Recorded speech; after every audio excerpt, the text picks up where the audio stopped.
Parlimen Singapura hari ini sebulat suara meluluskan usul mengutuk serangan-serangan pengganasan dan pelanggaran undang-undang antarabangsa dalam perang Israel-Hamas sekarang ini. Usul tersebut juga mendesak supaya bantuan kemanusiaan dikirimkan dengan segera kepada penduduk awam di Gaza selain mahukan jaminan keselamatan orang awam termasuk para tebusan. Usul tersebut diundi dan disokong dengan sebulat suara setelah perbahasan selama 6 jam oleh lebih 20 anggota Parlimen. Menteri Ehwal Luar Dr. Vivian Balakrishnan menyeru rakyat Singapura agar jangan terpedaya untuk memikirkan bahawa perang Israel-Hamas berkisarkan agama. Dr. Balakrishnan menekankan negara tidak harus membiarkan konflik itu memecah belahkan masyarakat serta menjejas keharmonian kaum dan agama. Beliau berucap demikian ketika membahaskan usul Parlimen berhubung konflik tersebut. Perang Israel-Hamas sudah berlarutan hampir sebulan dengan angka korban terus meningkat dan kini hampir mencecah 10,000 orang di Gaza. Semasa menghujahkan usul Parlimen berhubung perang itu, Dr. Balakrishnan mengecam serangan Hamas ke atas Israel sebagai aksi pengganasan. We have to be categorical in rejecting terrorism. Whoever, whenever, wherever it is perpetrated. Dr. Balakrishnan berkata Singapura percaya semua negara berhak di sisi undang-undang untuk mempertahankan dirinya. Namun ia mestilah dilakukan dengan mematuhi undang-undang antarabangsa. Beliau juga menggesa agar bantuan kemanusiaan dihulurkan secara serta-merta kepada orang awam yang terjejas. Singapura tambah Dr. Balakrishnan kekal dengan pendiriannya berhubung konflik itu iaitu huraian dua negara. Ini kerana ia satu-satunya huraian yang utuh dan berdaya maju.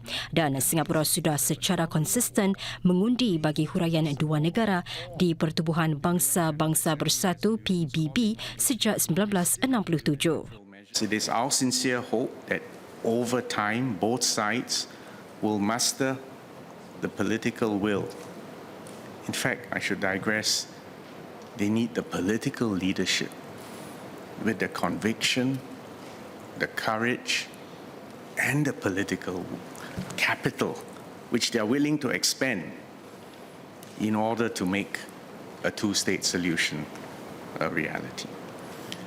And if they don't, then they are doomed to repeated cycles of violence. Walaupun ini berlaku nun jauh di sana, Dr. Balakrishnan memberi amaran supaya ia jangan dibenarkan memecah belahkan rakyat Singapura atau menjejas keharmonian agama dan kaum di sini.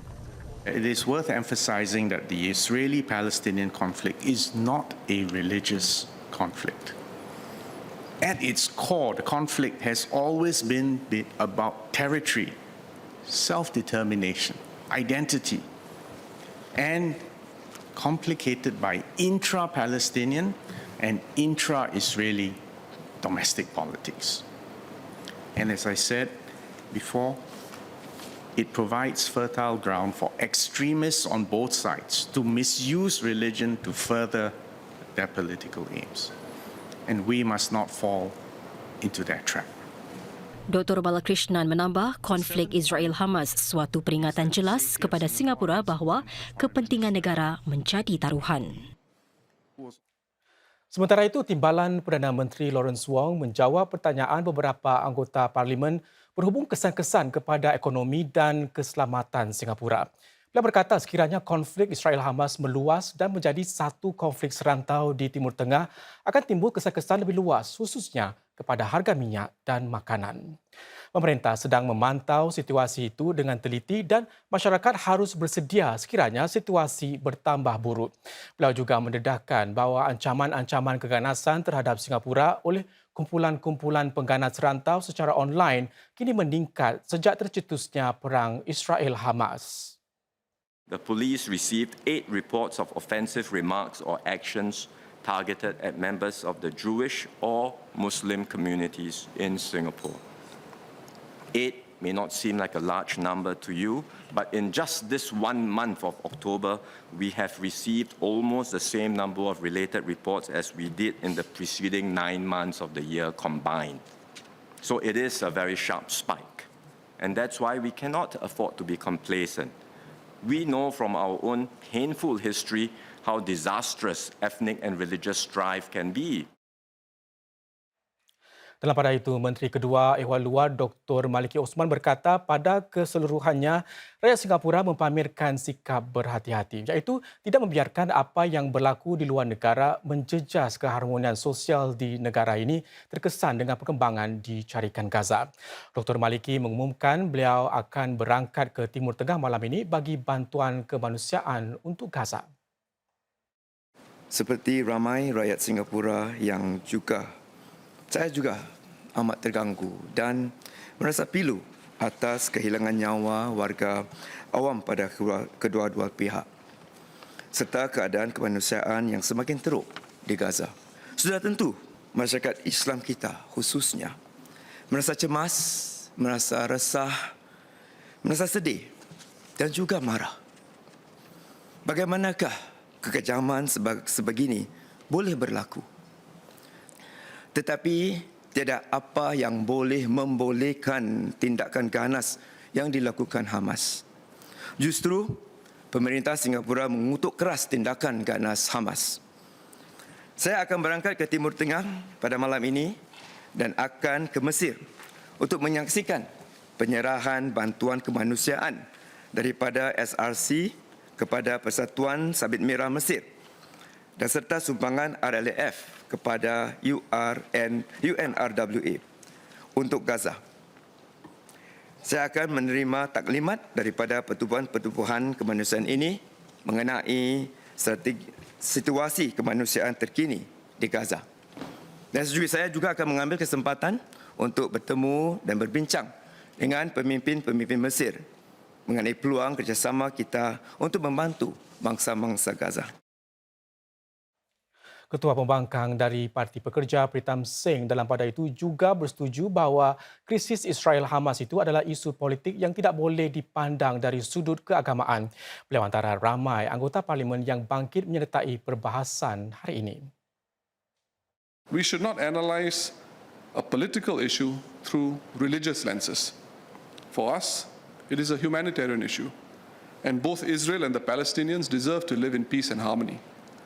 Our contribution is a humanitarian one, to advocate and support calls to stop the killing, particularly of civilians and children, and to support the international community in reaching a lasting settlement between Israel and the Palestinians. Penduduk saya, sama ada Islam dan bukan Islam, juga telah berkongsi bahawa terdapat maklumat salah yang tersebar di media sosial dan WhatsApp mengenai konflik ini. Lebih teruk lagi, saya khawatir suara-suara yang memecah belahkan dalam talian menggunakannya untuk hasutan atau ucapan kebencian terhadap agama lain. Tidak seperti kebanyakan orang yang berada di luar Singapura, Mufti dengan jelas membezakan tindakan ganas dan kejam manusia daripada agama Islam dan Judaism. Agama tidak bertanggungjawab atas krisis tersebut. Ini patut ditekankan terutama sekali lagi pada masa-masa sebegini apabila isu agama dikaitkan. Di peringkat global, saya berharap pemerintah akan turut menyokong genjatan senjata kemanusiaan seperti yang diundi oleh PBB supaya bantuan asas boleh dibenarkan untuk berterusan.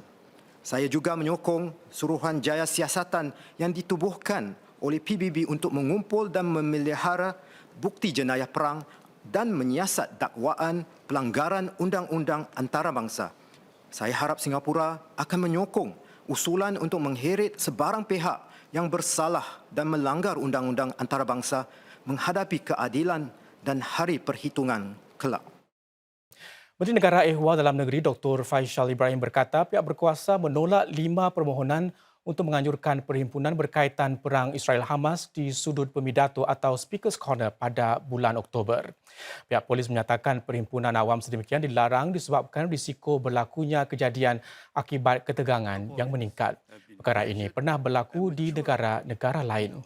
NPAX menurut beliau juga akan terus menolak permohonan untuk menggunakan sudut pemidato atas sebab keselamatan awam. Singaporeans on their part must stay vigilant. They should report to the authorities any suspicious behavior or individuals whom they suspect could have been radicalized. Satu rang undang-undang baharu akan diperkenalkan untuk membolehkan Presiden dan para Menteri Singapura menerima pelantikan dalam pertubuhan asing atau antarabangsa atas kapasiti pribadi mereka. Ini sekiranya ia membantu memajukan kepentingan negara dan mengukuhkan kedudukan Singapura di peringkat antarabangsa. Perlembagaan buat masa ini tidak memberi kelonggaran demikian kepada Presiden Singapura. Di bawah pindahan ini, Kabinet harus memberi nasihat kepada Presiden sama ada ya demi kepentingan negara untuk beliau menerima dan memegang peranan itu.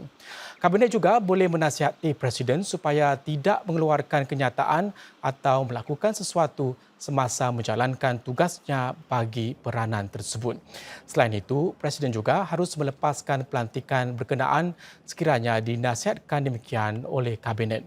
Para menteri juga tertakluk kepada syarat-syarat sama tetapi akan turut menerima nasihat daripada Perdana Menteri. Sementara itu, satu rang undang-undang diluluskan Parlimen untuk menutup akaun CPF milik sekitar 300,000 warga asing mulai April tahun depan. Ini selain membenarkan pewaris mengakses maklumat pencarum CPF yang sudah meninggal dunia dengan lebih mudah lagi. Ini agar sumber-sumber dapat disalurkan untuk menyokong keperluan rakyat Singapura dari segi persaraan, perumahan dan jagaan kesihatan. Menteri Negara Kanan Tenaga Manusia Dr. Koh Poh Kun menjelaskan bahawa warga asing bertanggungjawab bagi keperluan persaraan dan jagaan kesihatan mereka sendiri. Ini kerana mereka boleh saja meninggalkan Singapura buat selama-lamanya dan tidak perlu tinggal di sini buat jangka panjang. Keputusan ini mencetuskan keprihatinan beberapa AP yang bimbang sama ada majikan kini akan lebih mengambil pekerja asing daripada warga Singapura. Dr. Koh bagaimanapun memberi jaminan bahawa gaji pekerja asing ditanda aras dengan gaji rakyat termasuk caruman CPF pihak majikan. Oleh itu, tiada faedah kos bagi majikan untuk menggajikan pekerja asing. Saudara, dalam usaha mengurangkan pengambilan garam, Singapura tidak berhasrat untuk mengikut undang-undang melabel makanan cara negara barat mahupun mengenakan cukai sodium. Sebaliknya, ia akan bekerjasama dengan pengeluar garam dan sos serta pengendali makanan untuk mengurangkan kandungan sodium dalam formulanya. Kementerian Kesihatan MOH menyatakan pendekatan ini lebih sesuai dengan konteks Singapura.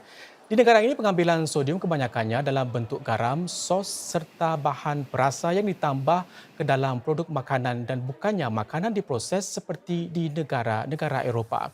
Menurut MOH, ia sudah pun berganding bahu dengan 15 peluar dan pengendali makanan untuk menawarkan produk-produk dengan kadar rendah garam.